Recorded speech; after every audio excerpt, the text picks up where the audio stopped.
Jenderal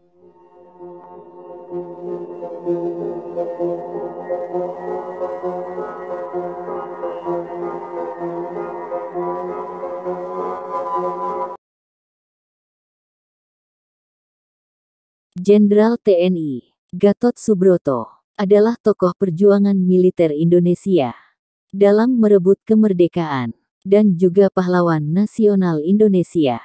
Beliau dimakamkan di Ungaran, Kabupaten Semarang. Setamat pendidikan dasar di Hollands Inland School HIS.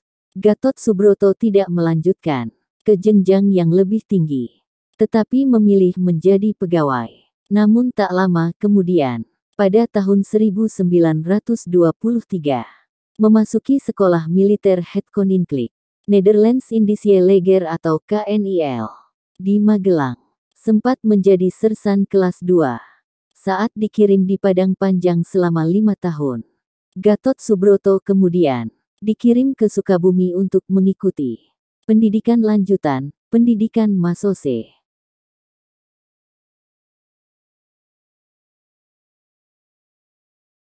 Gatot Subroto dikenal sebagai tentara yang solider terhadap rakyat kecil meski tengah bekerja sebagai tentara kependudukan Belanda dan Jepang. Beliau dianggap contoh seorang pemimpin yang layak diapresiasi berkat jasa-jasanya. Bergabung dengan KNIL membuat Gatot Subroto paham dan mengerti bagaimana seorang tentara harus bertindak setelah Jepang menduduki Indonesia. Serta merta Gatot Subroto pun mengikuti pendidikan pembela tanah air atau PETA, organisasi militer milik Jepang yang merekrut tentara pribumi untuk berperang di Bogor. Di sanalah karir Gatot Subroto mulai merangkak naik.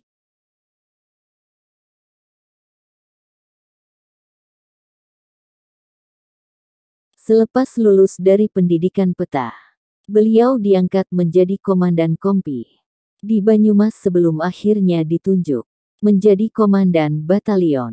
Setelah kemerdekaan, Gatot Subroto memilih masuk Tentara Keamanan Rakyat atau TKR dan kariernya berlanjut hingga dipercaya menjadi Panglima Divisi 2, Panglima Korps Polisi Militer, dan Gubernur Militer Daerah Surakarta dan sekitarnya. Gatot Subroto dikenal sebagai tentara yang solider terhadap rakyat kecil. Meski tengah bekerja sebagai tentara kependudukan Belanda dan Jepang, beliau dianggap contoh seorang pemimpin yang layak diapresiasi berkat jasa-jasanya. Bergabung dengan KNIL membuat Gatot Subroto paham dan mengerti bagaimana seorang tentara harus bertindak.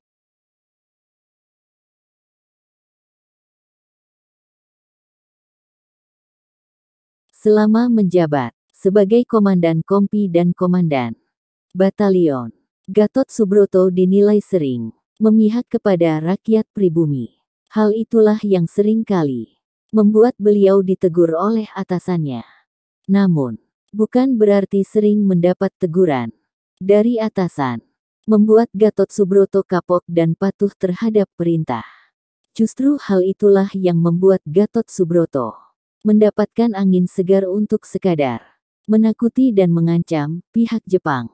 Saat itu, beliau mengancam bahwa dirinya mengundurkan diri sebagai komandan kompi dengan melemparkan atribut senjata perangnya. Melihat tindakan berani Gatot Subroto, atasannya kemudian meluluskan apa yang dikerjakan Gatot Subroto, yakni memihak pribumi terlebih rakyat kecil.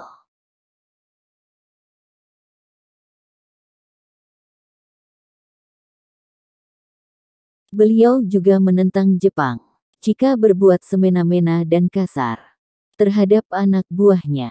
Setelah kemerdekaan Indonesia berhasil didapat, Gatot Subroto kemudian membentuk Tentara Keamanan Rakyat atau TKR, yang merupakan cikal bakal nama Tentara Nasional Indonesia yang ada kini. TKR dipimpin oleh Kolonel Sudirman, di mana saat itu Gatot Subroto menjabat sebagai kepala siasat dan berganti menjadi komandan divisi dengan pangkat kolonel. Setelah prestasinya yang dianggap gemilang dalam pertempuran Ambarawa Pada tahun 1948, terdapat peristiwa Madiun atau Madiun Affairs yang melibatkan pihak Partai Komunis Indonesia atau PKI dan Tentara Nasional Indonesia.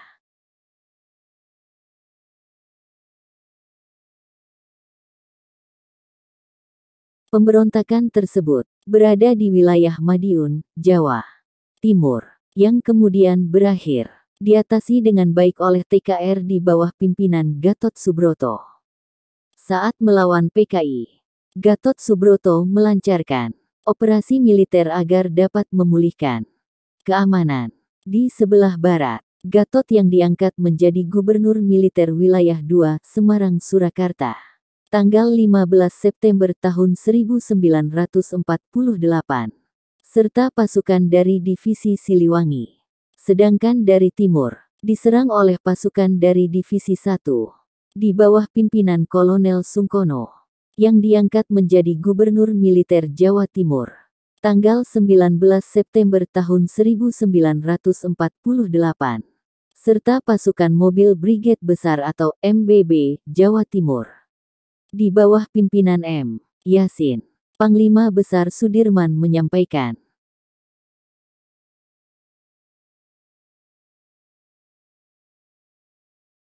kepada pemerintah bahwa TNI dapat menumpas pasukan-pasukan pendukung musuh dalam waktu 2 minggu.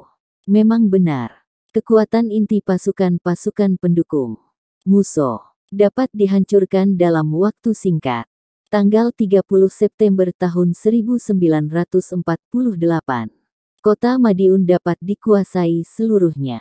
Pasukan Republik yang datang dari arah timur dan pasukan yang datang dari arah barat bertemu di Hotel Merdeka di Madiun. Namun, pimpinan kelompok kiri beserta beberapa pasukan pendukung mereka lolos dan melarikan diri ke beberapa arah, sehingga tidak dapat segera ditangkap. Baru pada akhir bulan November tahun 1948, seluruh pimpinan dan pasukan pendukung musuh tewas atau dapat ditangkap.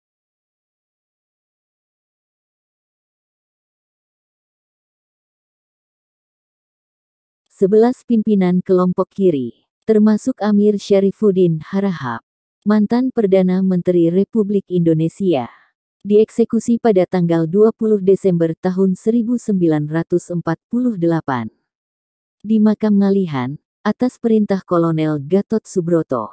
Tak berbeda jauh dengan pemberontakan yang ada di Jawa. Di Sulawesi Selatan juga terdapat pemberontakan Kesatuan Gerilya Sulawesi Selatan atau KGSS yang dipimpin oleh Kahar Muzakar pada tahun 1952. Lagi-lagi karena dinilai pandai dalam memasang strategi, Gatot Subroto diserahi untuk menumpas pasukan pemberontak dan kembali pulang dengan membawa kemenangan. Tak hanya sekadar kemenangan, para pemberontak pun juga berhasil dibujuknya agar kembali dalam barisan TKR. Berkat usahanya tersebut, Gatot Subroto diangkat menjadi panglima.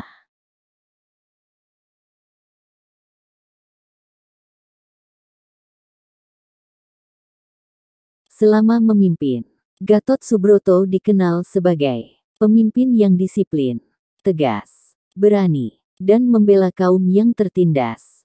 Maka, pada tahun 1953, ketika terjadi kerusuhan di Istana Negara, akibat tuntutan rakyat atas pembubaran parlemen ditolak, Gatot Subroto yang dituduh sebagai dalang kerusuhan tersebut, langsung mengundurkan diri dari jabatannya sekaligus dari dinas militer. Pada 1953, beliau mengundurkan diri dari dinas militer, tetapi 3 tahun kemudian, diaktifkan kembali sekaligus diangkat menjadi Wakil Kepala Staf Angkatan Darat Wakasat pada tahun 1956. Melalui tangannya, beliau berhasil melumpuhkan pemberontakan pemerintah Revolusioner Republik Indonesia Perjuangan Rakyat Semesta atau PRRI Permesta yang ada di Sumatera dan Sulawesi Utara.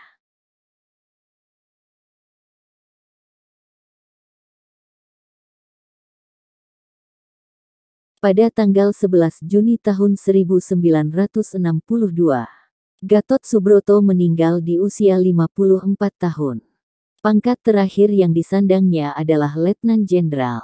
Beliau adalah penggagas akan perlunya sebuah akademi militer gabungan, Angkatan Darat, Angkatan Udara, Angkatan Laut, untuk membina para perwira muda. Gagasan tersebut diwujudkan dengan pembentukan Akademi Angkatan Bersenjata Republik Indonesia pada tahun 1965. Melengkapi pangkatnya, seminggu setelah beliau dimakamkan di Desa Mulyoharjo, Ungaran, Jawa Tengah, gelar pahlawan kemerdekaan nasional.